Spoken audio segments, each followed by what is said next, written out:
Well, hello there. I wanted to kind of backtrack and cover a few things I've mentioned but not elaborated on. First of all, I don't deny that I'm an alcoholic, but the Big Book of Alcoholics Anonymous made a promise to me that I could recover from a seemingly incurable state of mind and body. When I questioned my own drinking behavior, I just didn't see it as alcoholism. I was in absolute denial because, in my mind, the symptoms usually associated with alcoholism just didn't apply to me. I never had a DUI, never went to jail, never drank at home. I never even had alcohol in my house except for on an occasional holiday or a party. I never had a blackout, and I never had a hangover or had to drink in the morning, and I always maintained a job and all my bills were paid. Other things like I never went into withdrawals when I couldn't drink, and I could go for periods of time without drinking, weeks, months, years. But I did notice that when I would be in my routine of going to work and then going to my Cheers bar following work, if something prevented that, I would get a little anxious. I remember being at a football game one time with my sons, and they were playing, and I wanted to be there for them. And I'm sitting in the stands and past my drinking time. And I was feeling extremely anxious. I just couldn't wait to get out of that game and go to the bar. And that brings up another issue about the parenting of an alcoholic. Even though I was unaware of it, I was never fully present with my children. I was always thinking about my next drink or my next bump or my next activity or something, but I wasn't emotionally present. I would be physically present, but I wasn't emotionally present.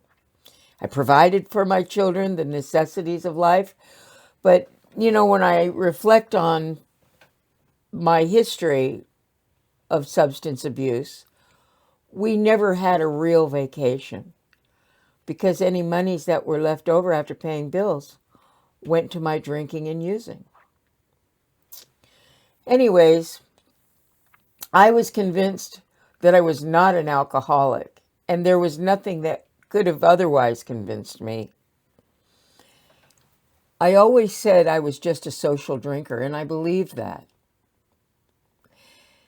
What I've learned over the years is that it isn't what you drink or how much you drink or even how often you drink, but what happens when you drink.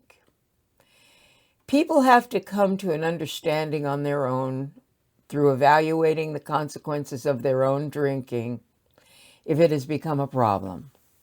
And that's different in every case. Often, if a person is a high-functioning individual, they will dismiss the consequences or explain them away. But alcoholism is a progressive disease, and over time it becomes very apparent if there's a problem. I remember having a boyfriend. This is one of the more humorous situations that occur. But he would pee behind the armchair in the living room. Of course, he always denied it was him. He blamed it on the dog. Well, he only did that until I actually saw him doing it and then confronted him. So things like that occur. And while they're funny, they're not funny because they're an indication that the individual is in their late stages of alcoholism. Those kinds of events happen in late stages. Anyway, some people seem to be able to drink with complete impunity, no problems, while others hardly drink at all. But every time they drink, they get into an argument with their mate, or they end up in fights with strangers in bars. They may lose their cars or end up taking trips they didn't plan on, or waking up in unfamiliar places with unfamiliar people. That happens quite a bit when you're drinking and using and you're just having a good time. Anyways, all these things happen to clients of mine.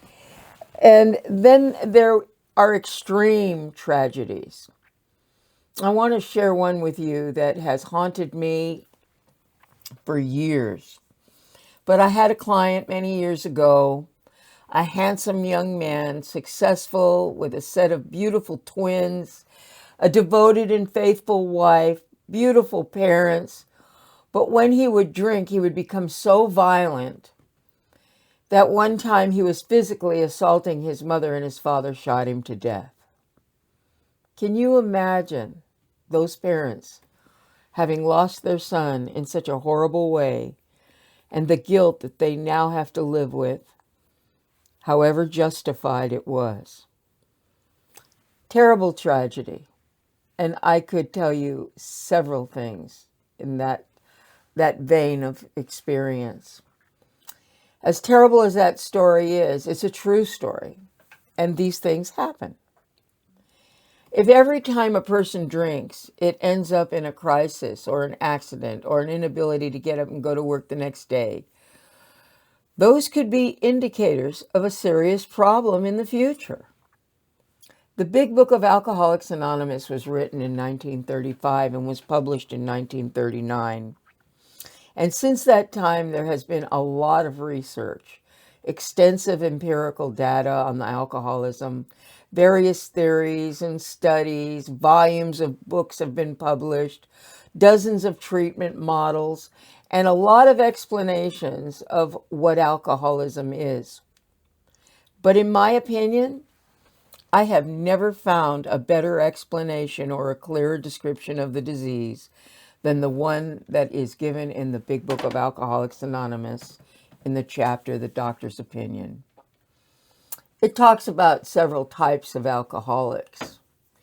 And I'm sure if you read it, and you can Google it nowadays, and you can, if you find yourself in those pages, you may want to reflect on your drinking or your using. I don't want to overlook my addiction at this point, because another thing that contributed to my denial was my alcoholism was just associated with my drug addiction. You see, I thought of alcohol as a beverage, a companion substance to my drug use, but harmless in and of itself. However, you can't deny your drug use as a harmless pastime when you're isolated in a bathroom with a needle in your arm. There are many opinions about the statement I'm going to make that once an alcoholic, always an alcoholic, or once an addict, always an addict. And I'm not going to get into that argument. But in my own personal experience, I have learned not to test the waters. I've had 7 years of sobriety, 3 years of sobriety, and most recently 33 years of sobriety. And I'm convinced that sobriety is a sustained period of abstinence. It's a lengthy time or a certain measure of time, but it's abstinence, entire abstinence. I have experimented in the past with thinking I could just smoke a little marijuana because it wasn't my drug of choice, so it wasn't a hazard. Or I could drink a beer because it wasn't hard liquor, and I never had a problem with a beer, and it just doesn't work. There's an old expression in AA.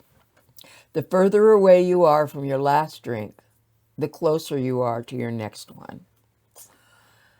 I didn't understand that until I had a few years under my belt. Because you find yourself in situations where drinking is a very sociable and acceptable activity. And you start to question whether or not after 33 years, if maybe you could have a drink. I never say I'll never drink again. I just haven't for 33 years, and I hope I don't have to. I've known too many people with double-digit years who relapsed, and I don't want to be among them. I don't agree with the statement that relapse is a part of recovery. I believe that relapse is a part of the using pattern. I'm in my own pattern. It just takes lengthier time for me to consider drinking these days than it did before. And that's because I'm more vigilant now, having had several relapses. As I examine my addictions today, I have to conclude that they fall under the category of food, binge watching Netflix, gardening, exercising, and my screen time on my phone. But some of these are healthy alternatives. The way I was living before was clearly not living. And I am one of those people with an addictive personality, so I can turn anything into an addiction. And I'm not in a position to dictate to others about their lives or even to call them an addict or an alcoholic.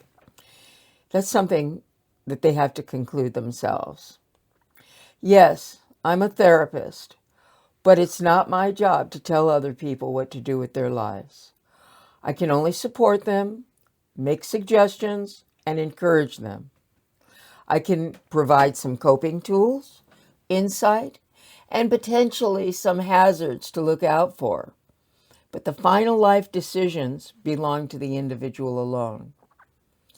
I've always said that I have never gotten anyone sober. I've never gotten anyone clean. I've never gotten anyone well. However, I've had the great joy of accompanying people on their journey to discovering a successful life.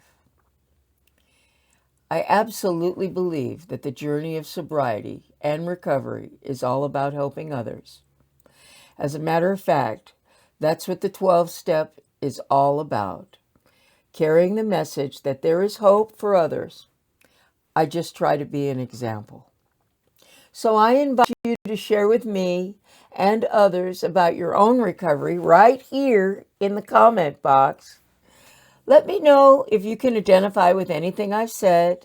It will really help me. And if there are any subjects or questions that you have that you'd like some more information on, I'd be so glad to share whatever it is that you need to know. I thank you and God bless you. I really appreciate your listening to me. Have a great day.